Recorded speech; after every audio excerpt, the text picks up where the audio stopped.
श्री स्वामी समर्थ. तुम्हा सर्वांचं आपल्या श्री महालक्ष्मी या चॅनेलमध्ये खूप खूप स्वागत आहे. तर आज आहे आपल्या पारायणाचा तिसरा दिवस आणि आज मी तुम्हाला गुरुचरित्र पारायणमधील 6वा अध्याय हा मराठीमध्ये मी तुम्हाला वाचून दाखवणार आहे. तर पुल्यसी या ब्राह्मणाची पत्नी कैकई ही मोठी ईश्वरभक्त होती. ती नित्य नियमाने शिवलिंगाची पूजा करत असे. त्याशिवाय ती अन्न ग्रहण करत नसे. एक दिवशी पूजेच्या वेळी शिवलिंग काही गेल्या सापडेना. शेवटी आपला व्रतभंग होऊ नये म्हणून तिने मातीचे शिवलिंग तयार केले व ती त्यांची पूजा करू लागली. त्यावेळी तिचा पुत्र रावण मातेच्या दर्शनासाठी तिथे आला. आईला नमस्कार करून त्याने मातेला विचारले, तू कोणाची पूजा करतेस व कशासाठी करतेस?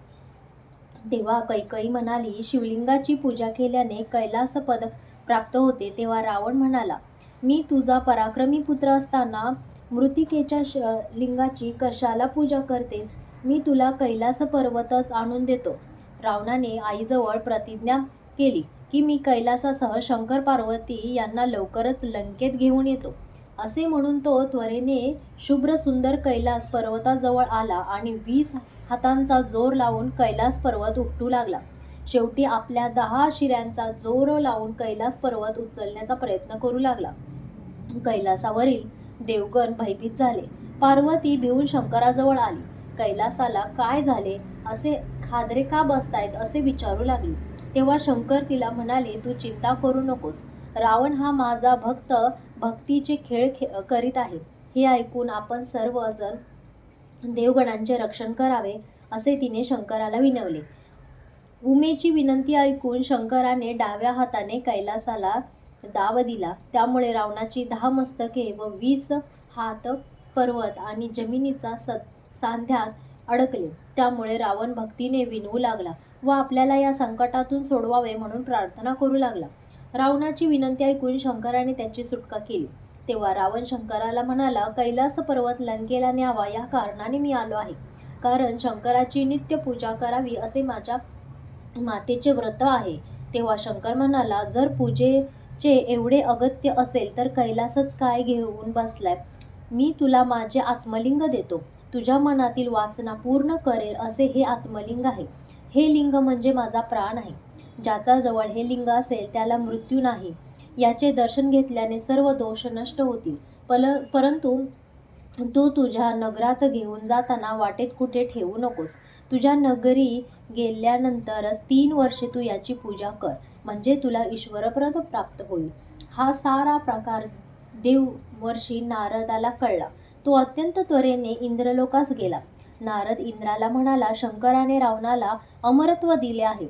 लंकेश्वर रावणाला शंकराने आत्मलिंग दिले आहे. त्यामुळे तो आता अमर होणार. हे ऐकून इंद्र नारदाला म्हणाला, नारद, आता यावर काय उपाय करायचा तो लवकर तुम्ही सुचवा. तेव्हा नारदाच्या म्हणण्याप्रमाणे इंद्र नारदासह ब्रह्मदेवाकडे गेले व झाला प्रकार ब्रह्मदेवांना सांगितला. ब्रह्मदेव इंद्राला म्हणाला, आपण लवकरच वैकुंठाला जाऊ विष्णूंना भेटूया. तोच यावर निश्चितपणे काही उपाय सांगू शकेल. तेथे नारदांची भेट झाली. तो सर्व वृत्तांत ऐकून संतप्त झाला. देवकार्याचा नाश झाला असे म्हणून शंकराला भेटण्यास कैलासावर गेले आणि शंकराला म्हणाला, आपण हे काय केलेत? रावणासारख्या क्रूर दैत्याला प्राणलिंग देऊन अमरत्व दिलेत. त्यामुळे सर्व देवगण त्यांच्या घरी गेला. तो आता स्वर्ग नक्कीच हस्तगत करील. विष्णूने आपल्या सुदर्शन चक्राने सूर्य झाकून टाकला आणि विष्णू नारदाला म्हणाले, रावणाला स्नान संध्या वेळेवर करण्याची सवय आहे. तेव्हा तू पुढे जाऊन त्यांच्याशी बोलत बसून त्यांना पुढे जाण्यास विलंब कर. मी गणेशाला विघ्न निर्माण करण्यासाठी पाठवतो. त्याने गणेशाला बोलावून सांगितले, रावण नेहमी तुझी उपेक्षा करतो आणि सर्व देव तुला वंदन करतात. त्याने शंकराला फसवून अतिशय महत्त्वाचे मौल्यवान असे प्राणलिंग नेले आहे. तेव्हा तू बटूचे रूप घेऊन रावणाकडे जा. शंकराने त्यांना प्राणलिंग जमिनीवर ठेवू नको असे बजावले आहे.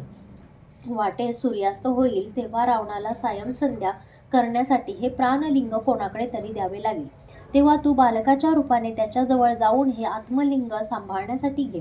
रावण विश्वासाने ते तुझ्याकडे देईल. ते तू भूमीवरती ठेव. गणेश बटूच्या वेशात तेथे आला. एका बाजूस समिधा तोडीत असल्याने भासवून त्याने रावणाचे लक्ष त्याच्याकडे वेधून घेतले. रावणाला पाहून गणेश घाबरला व तिथून पळून जाऊ लागला. तेव्हा रावणाने त्याला अभय दिले. रावण त्याच्याजवळ गेला. त्याला विश्वासात घेऊन आपली संध्या होईपर्यंत लिंग हातात धरून ठेवण्यास सांगितले. गणेशाने त्यांची विनंती मान्य केली. परंतु मी लहान आहे तेव्हा मला हे लिंग हातात घेऊन जास्त वेळ उभे राहता येणार नाही. माझे हात दुखायला लागतील तेव्हा मी 3 वेळा हाक मारेन, तरी तू आला नाहीस तर आत्मलिंग हातातून खाली ठेवे, असे म्हणाला. रावण अर्ध्य देत असताना गणेशाने रावणास हाका मारायला सुरुवात केली. परंतु रावण ध्यान करीत होता, त्यामुळे 3 हाका झाल्या तरी आला नाही. शेवटी गणेशाने सर्व देवांना साक्षी ठेवून हातातील लिंग जमिनीवर ठेवले. हे समजताच रावणाने गणेशास मारायला सुरुवात केली. मी माझ्या वडिलांना सांगतो असे सांगून गणेश तिथून निघून गेला. रावणाने अतिशय बाळाने लिंग उचलण्याचा प्रयत्न